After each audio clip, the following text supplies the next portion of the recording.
Okay, welcome to the Inventory Masterclass. My name's Alison Ledger. I'm the Training Coordinator at Attaché.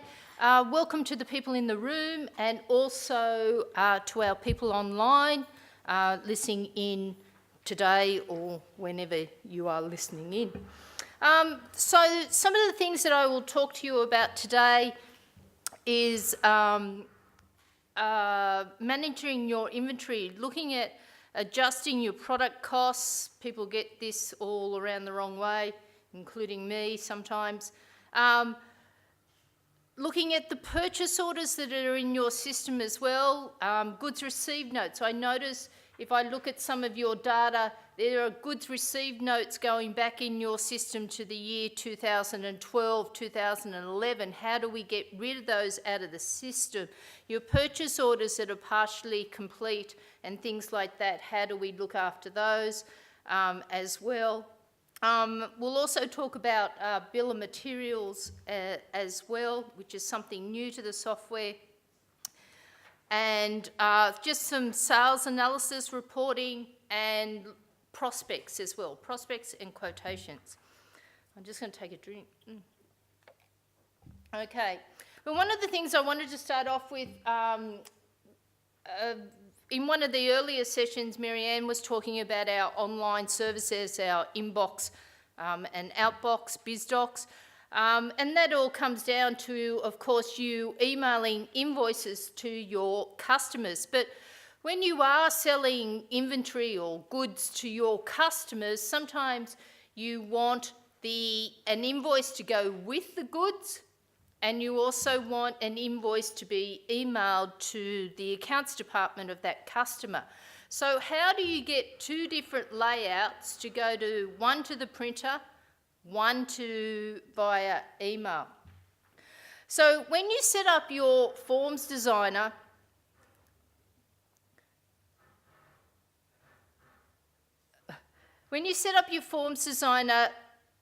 when you print your invoices, you can have one piece of paper come out of the printer or one piece of paper being emailed, but you can set up number of copies. So I've got number of copies here too, which means that every time if I printed an invoice, 2 copies of that invoice would come out on my printer, or if I emailed it, two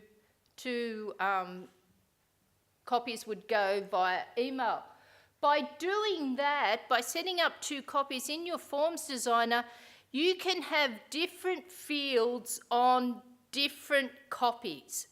So if copy 1 was to go to the accounts department, I can add a text box here and say accounts copy, and that would only print on copy 1.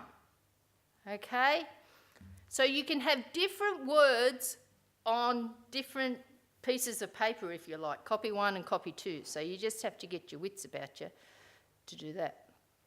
So then when you finish designing your invoice, which copy 1 or copy 2 or even copy 3 for that matter, when you set up your document delivery address manager for emailing, so if I was to email to, this is going to accounts at able.com. Okay, so here what I want is copy to send is the copy 1, but then what I want to do is, I'll just change it to invoice, I want to print copy 2. So if I change this to invoice, it makes more sense. So that means that when I hit the print button for my invoices for Able, copy 1 will go via email and copy 2 will come out on my printer, which can go with the goods. So does that all make sense to everybody? Yeah. So that's what you'll have to do. Alrighty. So moving on to product adjustments, we are going to start with first. of course, when you, on your product master file,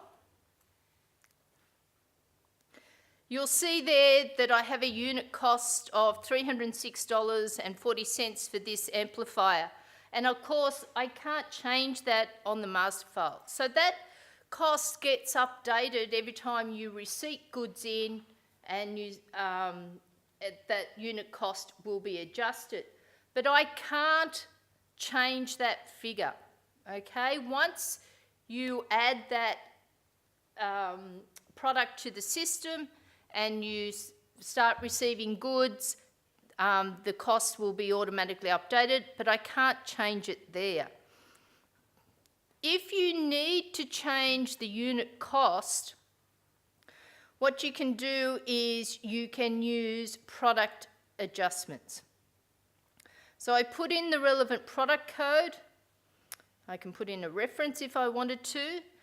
Now, here via product adjustments, what you can do is you can not only adjust the cost, but you can reduce the quantity as well. So down the bottom right here, I have the current quantity of 26, and the current cost is $306.40. So what I can do, I can just adjust the costs. So the new cost should be $300. While I'm here as well, if the cost of your product has been reduced or increased, I can also change the selling prices if need be as well. So when I'm adjusting the cost, so if you're one of these companies who add 15% or 75% to the cost of a product, you can change the selling prices at the same time. Okay, so I've changed that cost to $300. When I go back to the master file now, I'll just inquire. And you'll see now that my new average cost is $300. The last buying price was $307.60, which was the original, was the cost prior to me doing the adjustment. So you can adjust the costs of your products up or down by using the product adjustments. I didn't change the quantity on hand, but I can use product adjustments to do that as well. So I can change, if for some reason 2 got damaged, I can reduce those by 2.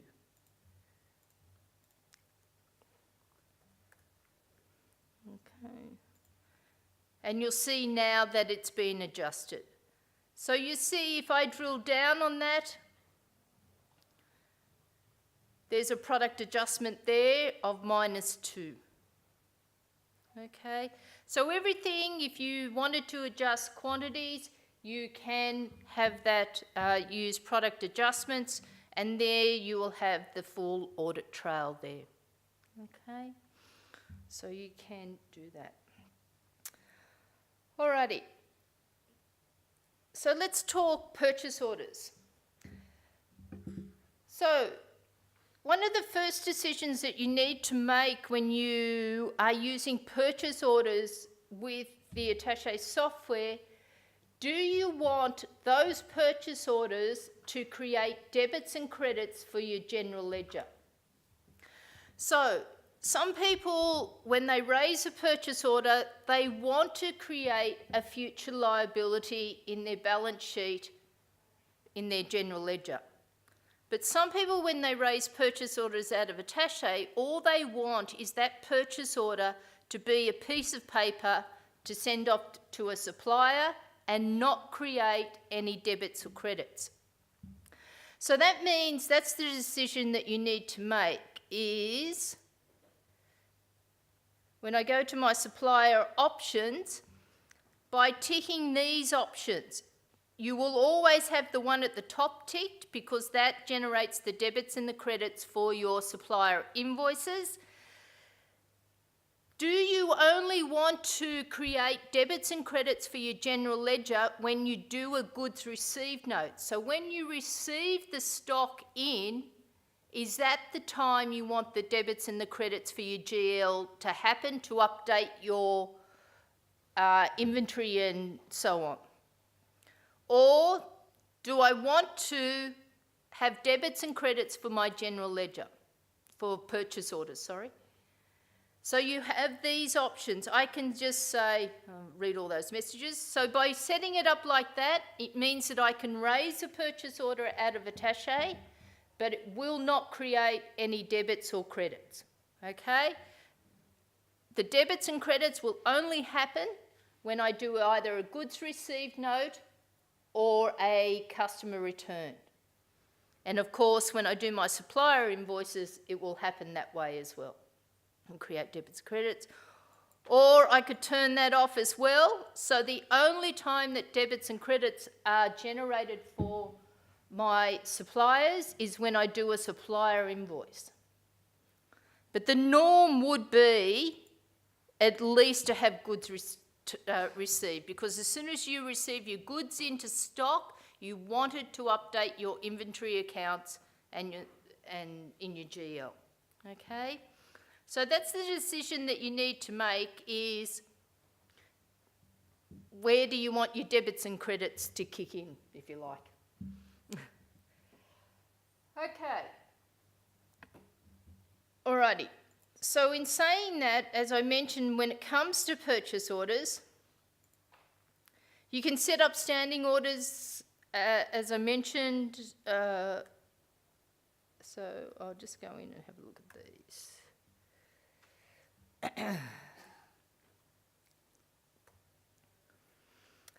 Okay, so what you'll see here is that this was an original purchase order, and you'll see here on my washing machine I've got the line is complete. So that means that it has been fully receipted in, okay? If I come down to line number 2, it says the line is partially completed because I receipted in only 2 out of 1 dishwashers. So that is, if I have raised this purchase order and I have, and it's created debits and credits for my GL, it's created a liability for that dishwasher.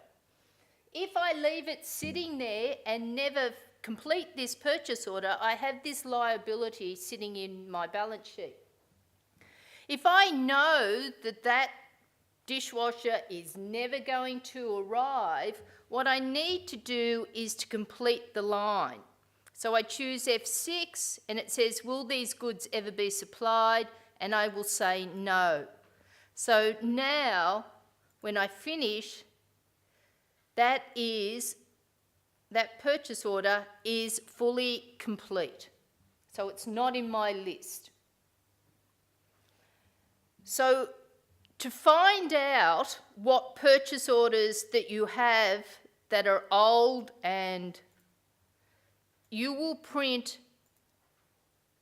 an estimated liabilities report, you can print the line details, and it will show you all the old invoices that are old, whether they're goods received notes or whether they're purchase orders that are sitting there waiting to come in. So if they are partially completed lines on a purchase order, go to that purchase order, highlight the line, choose F6 to complete, and it will ask you if the goods will ever be received, and then you can choose to complete that line on that purchase order.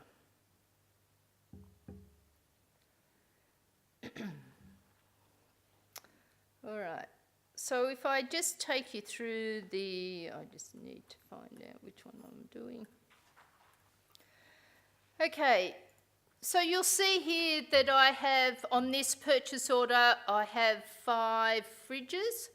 So I raise this purchase order goes off to my supplier, and I sit back and I wait for the 5 fridges to arrive. When the 5 fridges arrive,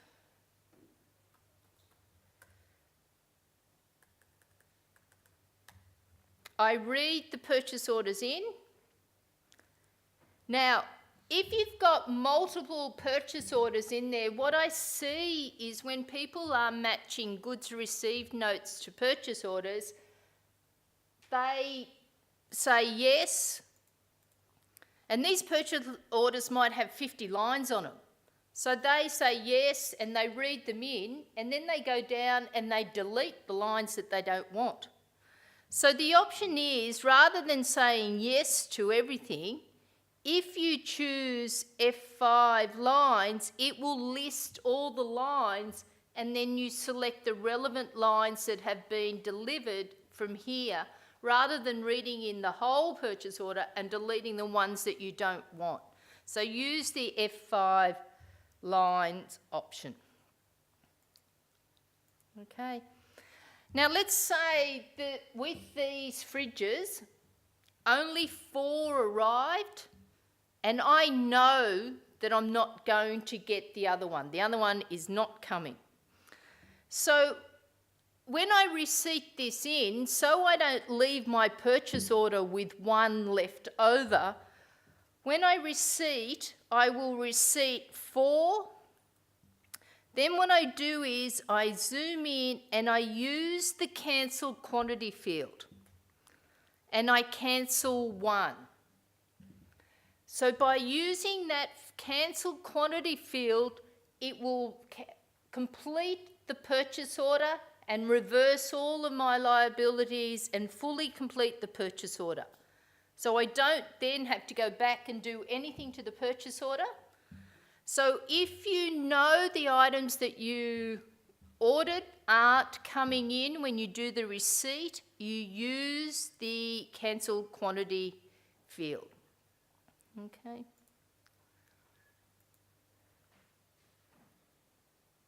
The other thing as well, when you are receipting goods in, you can again change the selling prices on the fly. So again, I don't know, if you were selling Mars bars or something like that, and it's not Cadbury's, whoever they are, increase their recommended selling prices when you received them in, you can change your selling prices on the fly as well. Okay.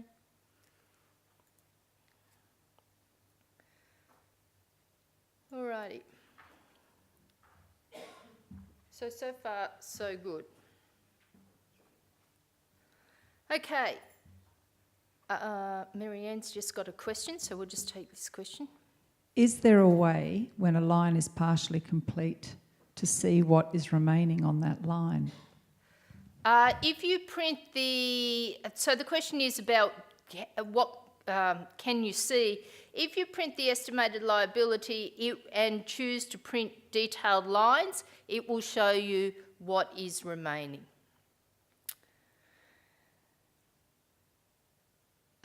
Okay, now, goods received notes. So as I mentioned, if we look at goods received notes that have been entered into the system,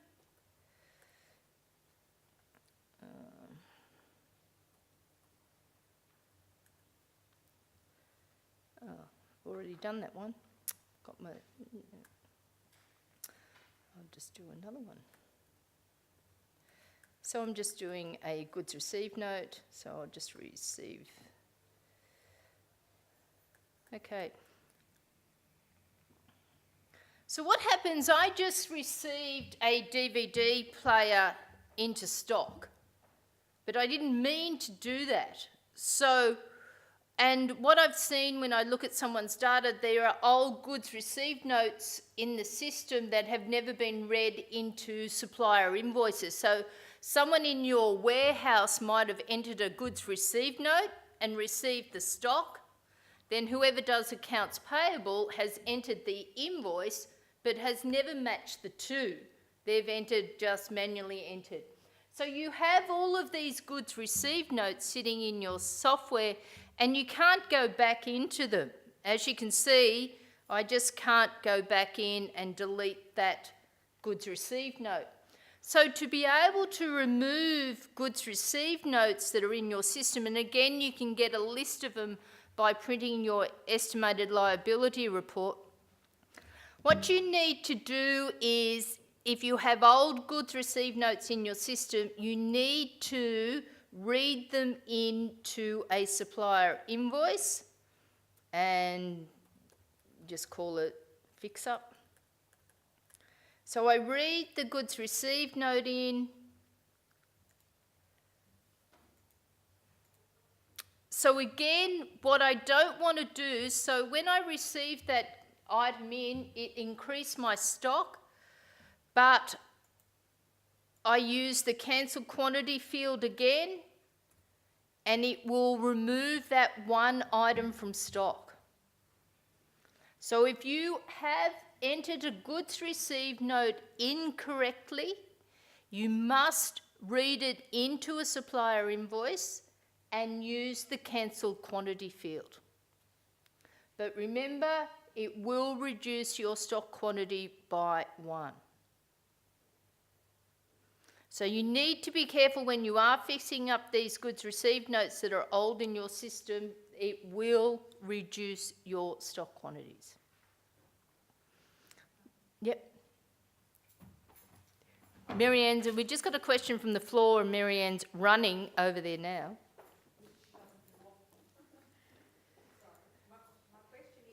You don't want it to affect stock. Well, it will. But the problem, so the question is, if we don't want it to fix the stock, it will. But what you need to keep in mind is, if someone did receive that DVD into the system with a goods received note, a quantity of 1, then someone went and did a supplier invoice for that DVD with a quantity of 1, it's put 2 into stock. Old, the good received note, and so it the stock was adjusted at the stock take. But you still have it sitting as a liability in your account, so you've got to get rid of it. That's right. So we can't get it out without adjusting the stock. So when you get rid of the goods received notes, then you're going to have to adjust your stock back up. Okay? So there's no other way that we can get the old goods received notes out without affecting stock. Sorry. Because once they're in there, they're in there. You will notice it's very hard to delete anything out of attaché these days. So there might be a question there, Marianne.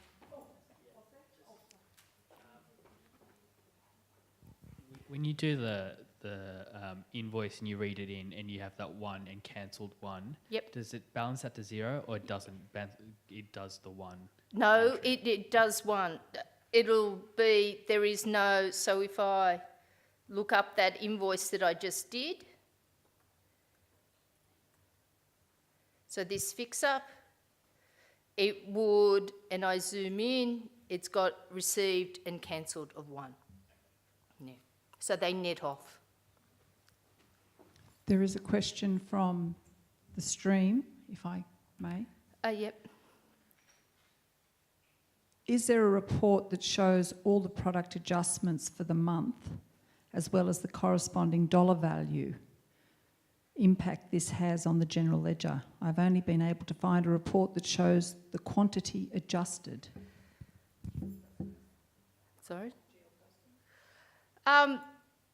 Those product adjustments, so again, the question was about generating dollar values. The GL postings, so again, when I look at someone's, doing those product adjustments generates general ledger postings. So you need to make sure that you have this ticked on in your product options. So when you do a product adjustment, it will create a debit and credit for your general ledger, and when you do a stock take, of course. So the question is about the dollar value.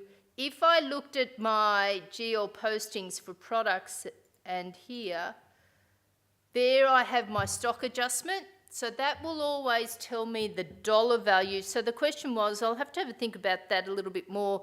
What the person is asking, I think, is to have dollar value and quantities all on the one report. I'll have to have a think about that, and I'll answer that later on. But a dollar value will be generated, and it will be in your general ledger postings. Okay. So is everyone happy with all those purchase orders? It's just that I have seen some people's data lately, and lots of old purchase orders, lots of old goods received notes in it, and you just need to keep your wits about you as well, even when you are completing the purchase orders. It will create a debit and a credit if you have it turned on, but it has someone manually done an adjustment in the GL as a journal. So you just need to have your wits about you when you do, and look at your general ledger postings after you have made all of these corrections, and see, do you want these transactions to affect my GL, or has someone manually adjusted my GL? Okay. The other thing that I wanted to talk to you about is some sales analysis reporting as well. Yes, we have a number of sales reports in the software, but there's some new ones that are available to everybody.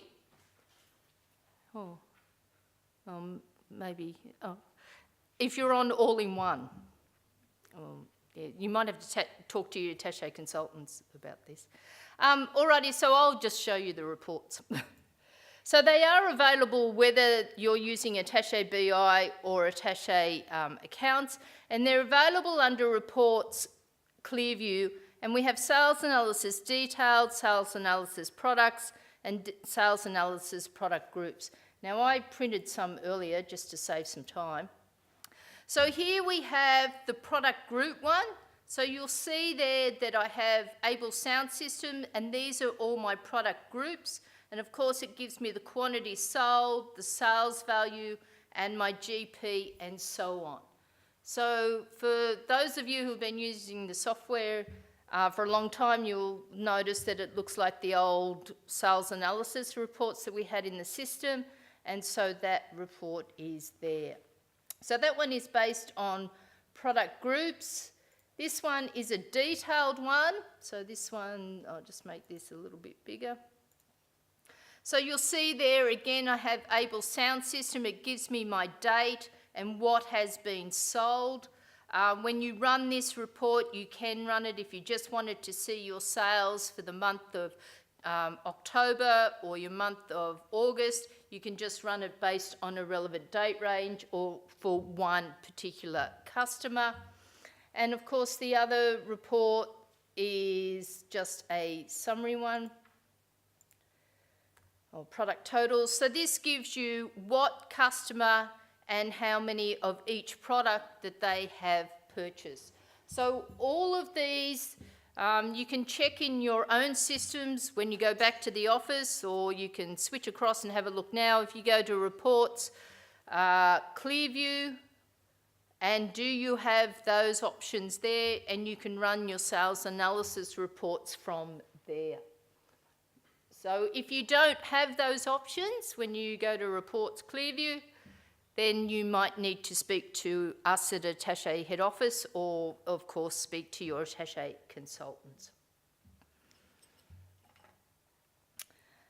Now the other thing that is unique, so this, what I'm about to talk to you about, is only available in Attaché BI, and I'm just going to do prospects first before I do bill of materials.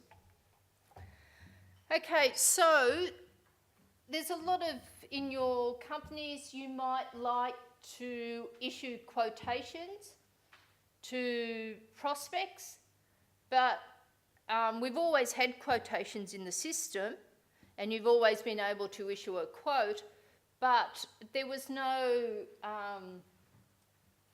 there was no way to look up a prospect and their quotes and things like that. So it wasn't really recorded in the system.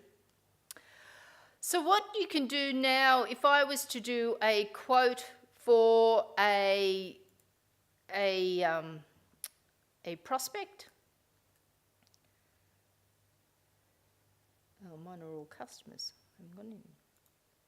So if I was to add a prospect,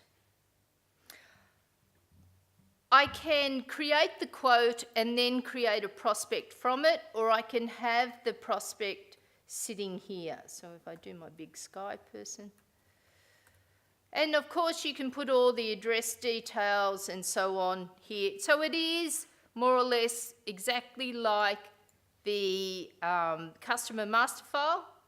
So it has all the same information. You can record email addresses and so on. So when I create the quote, this field up here on my quotation screen, I can have it now to either pick up prospects as well. I can change all the details. Oh, someone needs to fix up my screen.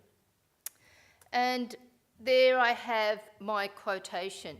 When you do use the quotations out of Attaché, there are a number of different ways that you can set them up. You can set the system up so someone has to approve the quotes before they go out. So if you needed management to sign off on the quotes before they go out, the system can be set up to do that. And you can always know where the status of your quote is up to as well. So that quotation will go off to the customer, to that prospect. And the idea of prospects is, of course, that they don't clutter up your customer aging reports or anything like that. They sit in a separate file. If that customer then decides to, become a customer, I can convert that prospect into a customer. So I can go here and I can convert Big Sky and I can convert that to a customer. So you can set up prospects to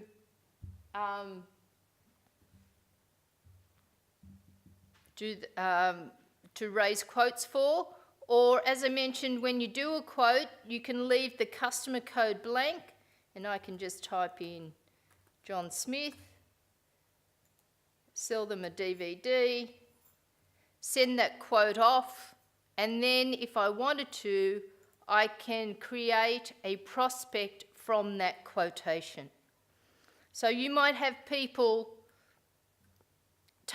making quotes in your organisation.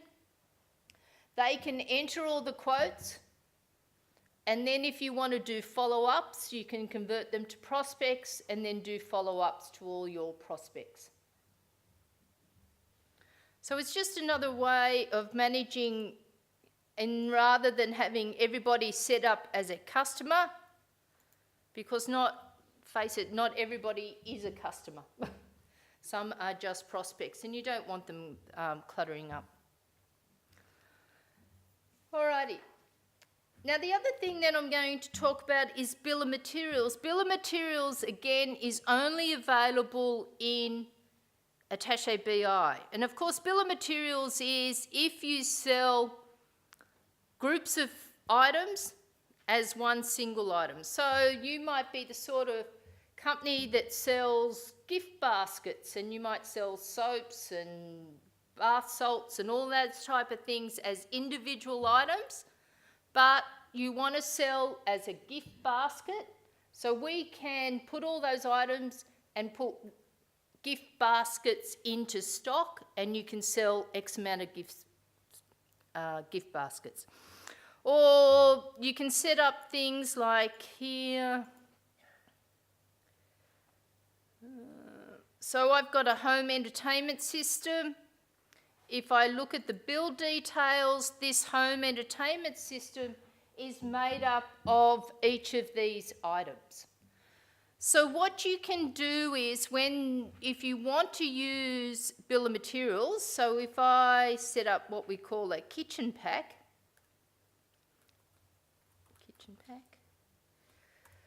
here, instead of it being a standard item, it will be a bill, okay? And again, when you are adding stock items, you have the choice to mark a stock item as a raw material. So if you never ever want to sell that item, it's only to be used for manufacturing, you can mark that product as a raw material. So I've made this kitchen pack as a product type of a bill, and I can go to the bill details. So what makes up this kitchen pack? I have a blender,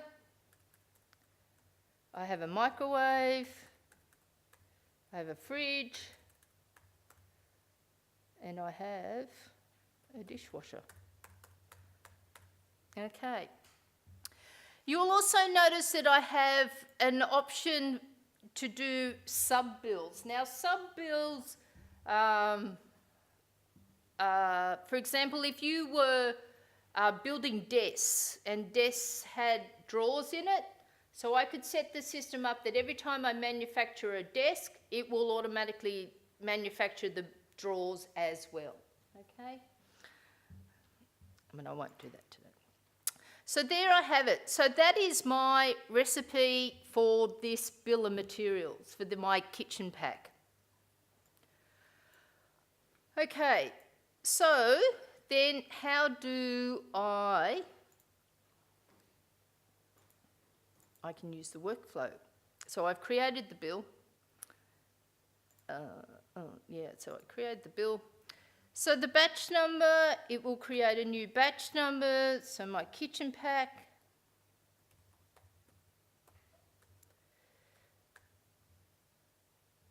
I call up my kitchen pack. So how many do I want to build? So I want the staff to build 5 of them.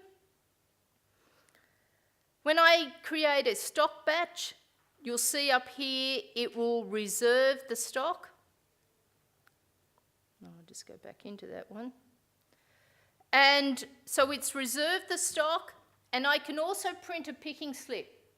So the picking slip will be available to the people who are about to put this kitchen pack together. So I could print that. And I can also here, once I do manufacture, it will then add 1 kitchen pack, or 5 of them, however many I said. So you'll see there, on hand, I have 5. And a production run of 5, it created 5 kitchen packs. If I look at my fridge,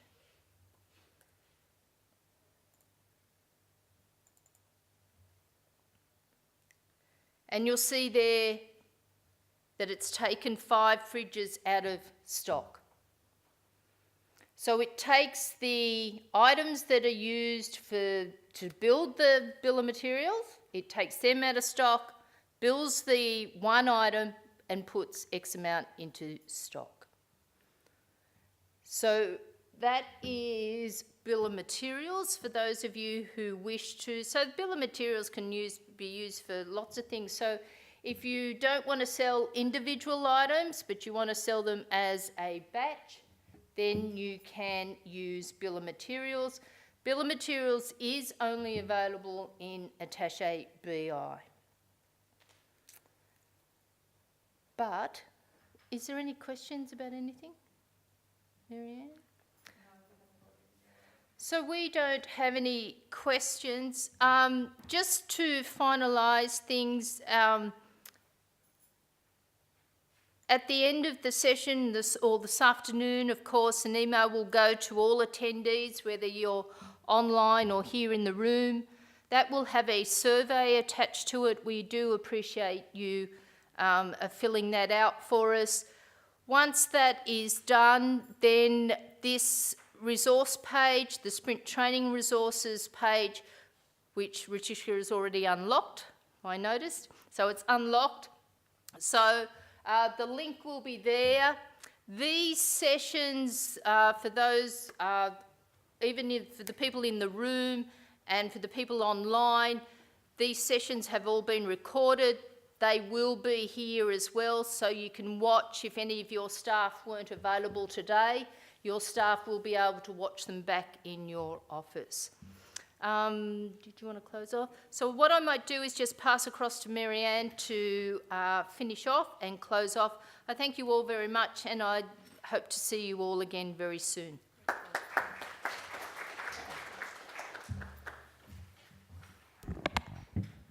Now, all you people out in Cyberland, I'm sure that you will have picked up at least one or two things from the sessions today that will help reduce your whirlwind. You all have a massive, massive challenge now to go back and implement one thing that you all learnt today instead of getting caught in that vortex of the whirlwind and forget about it and think, I'll do it tomorrow, I'll do it tomorrow. Because it's one of those things, people nodding, where tomorrow just doesn't come. So that's your biggest challenge for those of you that have attended today, whether it's been live streaming or whether it's been here in the room. You need to go back and try and find one of those things. As Alison mentioned about the survey, your feedback is vital. It is really, really important. The sessions that we put together today were based around the feedback that we got from the last sprint session, and like we said, also information that comes through the help desk. So whilst we're telling you it is compulsory and you won't get access to anything until you fill it out, we're probably telling a little white lie. But it's only because we really, really do need that feedback. It is important to us. Yeah. Okay, so thank you very much to you who have turned up today. Thank you very much for taking the time to come in. And those of you that are streaming, thank you again very, very much. And we look forward to seeing you again next time. All the best. Thank you.